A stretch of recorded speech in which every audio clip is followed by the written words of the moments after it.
Hello students, how are you.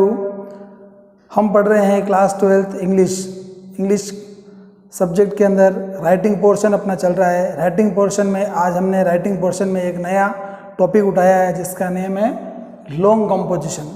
Long composition जिसको आप ऐसे भी बोल सकते हो या बड़ा पैराग्राफ की तरफ उसको यूज़ किया जा सकता है। एग्ज़ाम में इसका क्वेश्चन 7 मार्क्स का आता है।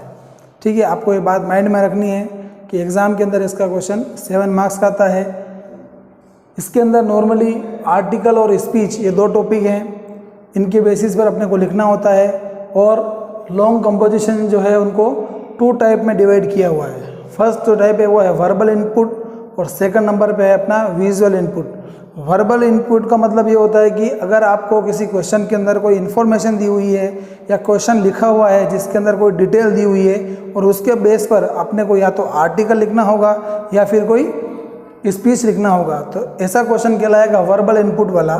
जबकि सेकंड नंबर पे आता है अपना विजुअल इनपुट। विजुअल का इनपुट का मीन्स जैसा कि नाम से मालूम चलता है कि विजुअल का मतलब जो चीज़ अपने को दिखती है। अब दिखने में एग्ज़ाम के अंदर क्वेश्चन पेपर के अंदर या तो कोई ग्राफ आ जाएगा, ग्राफ बहुत टाइप के होते हैं, किसी भी तरह का ग्राफ आ सकता है, या कोई पिक्चर आ सकता है, या किसी कार्टून का पिक आ सकता है, या कोई डिज़ाइन आकृति जिसको बोलते हैं वो आ सकती है, या फिर किसी पर्सनालिटी का फ़ोटो आ सकता है।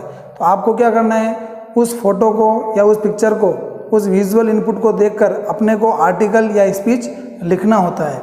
ठीक है, इसमें अच्छी बात यह है कि या तो क्वेश्चन के अंदर या इस पिक्चर के साथ में कुछ हिंट्स अपने को दिए होते हैं, तो अपने को उन हिंट्स का यूज़ करते हुए अपना पैराग्राफ या अपना लॉन्ग कंपोजिशन जो पार्ट है उसको एज ए आर्टिकल या एज ए स्पीच के अंदर अपने को लिखना होता है। तो इस टॉपिक को अच्छे से हम एग्ज़ाम में अटेंड करें उसके लिए कुछ जो बातें हैं वो अपने को माइंड में रखनी होगी। तो मैंने कुछ पॉइंट्स यहाँ पर लिखे हैं, आप इन बातों को अपने माइंड में रखें और उसके बेसिस पर आर्टिकल या स्पीच लिखने का एफर्ट करें। आपका आर्टिकल और स्पीच जो है वो बहुत अच्छा इफेक्टिव हो सकता है। तो कुछ बातों में सबसे पहली बात आती है कि पहला पॉइंट अपना ये है कि इसकी जो वर्ड लिमिट होती है वो मैक्सिमम 100 वर्ड्स होती है। अपने को एफर्ट करना है कि आपका जो कंपोजिशन लिखा जाए वो 100 वर्ड्स तक का हो। सेकंड नंबर पे आता है कि must be on subject based. आपका जो कंपोजिशन पोर्शन है वो सब्जेक्ट के बेस पर होना चाहिए। ऐसा नहीं कि सब्जेक्ट कुछ और दिया हुआ है और अपन किसी और टॉपिक के ऊपर लिख रहे हैं या अपने मन से कुछ उटपटांग लिख रहे हैं, तो वो पॉसिबल नहीं है। अपने को जैसा क्वेश्चन है, जो सब्जेक्ट अपने को दिया हुआ है उस सब्जेक्ट के अकॉर्डिंग अपने को उसको लिखना होगा। एक बात इसके अंदर और ध्यान रखनी है कि लैंग्वेज जो है मस्ट बी ग्रेशियस, यानी कि इसके अंदर अच्छी लैंग्वेज का, यानी कि ग्रेशियस यानी कि अच्छी लेवल की लैंग्वेज का यूज़ करना है, ताकि प्रभावी भाषा अगर आपकी इफेक्टिव होगी, प्रभावी होगी, तो एग्जामिनर के माइंड पर एक इम्प्रेशन छोड़ दी कि इसने बहुत अच्छी हाई लैंग्वेज का यूज़ करते हुए, इसको अच्छे वर्ड्स का यूज़ करते हुए इस कंपोजिशन को लिखा है। तो ये आपकी मेंटलिटी को शो करेगा। साथ ही एक इम्पोर्टेंट बात इसमें यह भी है कि कंपोजिशन पोर्शन आप जब कभी भी लिखते हो तो उसके अंदर ग्रामेटिकल मिस्टेक्स नहीं होनी चाहिए। आपको ग्रामर का पूरा ध्यान रखना होगा। खास करके टेंस की प्रॉब्लम या जो दूसरे छोटे मोटे ग्रामेटिकल पॉइंट्स होते हैं वो अपने को मिस्टेक्स एग्ज़ाम के अंदर लिखते वक्त नहीं करनी है। अगला अपना पॉइंट है कि सब्जेक्ट हेडिंग। इस टॉपिक को स्टार्ट करने से पहले सबसे पहला काम अपने को करना होता है, क्वेश्चन पढ़ने के ठीक बाद ऊपर बड़े अक्षरों में अच्छे से उस क्वेश्चन की हेडिंग अपने को देनी होती है। हेडिंग ही आपका सब्जेक्ट कहलाएगा। देन आफ्टर आपको लिखना है राइट इन पैराग्राफ। ये जो कंपोजिशन पोर्शन है इसको पैराग्राफ के रूप में लिखा जाता है। आपको इसको अच्छे से पैराग्राफ में लिखना है, लाइंस के बीच में गैप रखनी है, लिखावट आपकी अच्छी होनी चाहिए, साफ सुथरी होनी चाहिए। और चूंकि 7 मार्क्स का क्वेश्चन है इसलिए इस बात का भी अपने को ध्यान रखना होगा।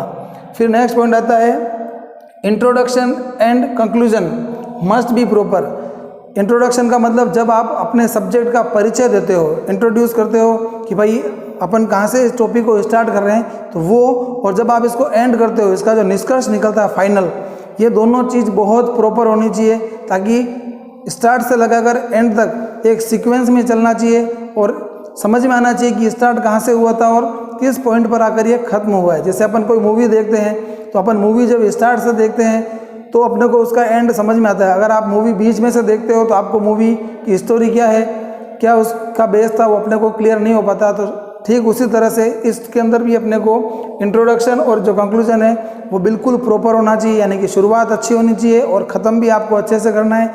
ठीक है, इस बात को बहुत अच्छे से माइंड में आपको रखना है। और अंतिम पॉइंट जो लिख रखा मैंने वो है यूज़ गिवन हिंट्स। ये आपके लिए बहुत प्लस पॉइंट की बात है कि इसके अंदर क्वेश्चन के अंदर या आपको बहुत सारे हिंट मिलेंगे, अपने को उन हिंट्स का यूज़ करना है और हिंट्स का यूज़ करते हुए हिंट्स के अकॉर्डिंग अगर आप अपना पैराग्राफ लिखने का एफर्ट करोगे तो आपसे गलतियां कम होगी और आपका पैराग्राफ बहुत अच्छी तरह से लिखा जाएगा। तो ये कुछ लॉन्ग कंपोजिशन के बारे में जनरल इंट्रोडक्शन था। होप करता हूँ कि आपको ये बातें अच्छे से समझ में आई होगी। नेक्स्ट वीडियो के अंदर अपन एक एग्जाम्पल लेकर इस लॉन्ग कंपोजिशन को समझने का एफर्ट करेंगे। तब तक के लिए thank you very much, goodbye, take care.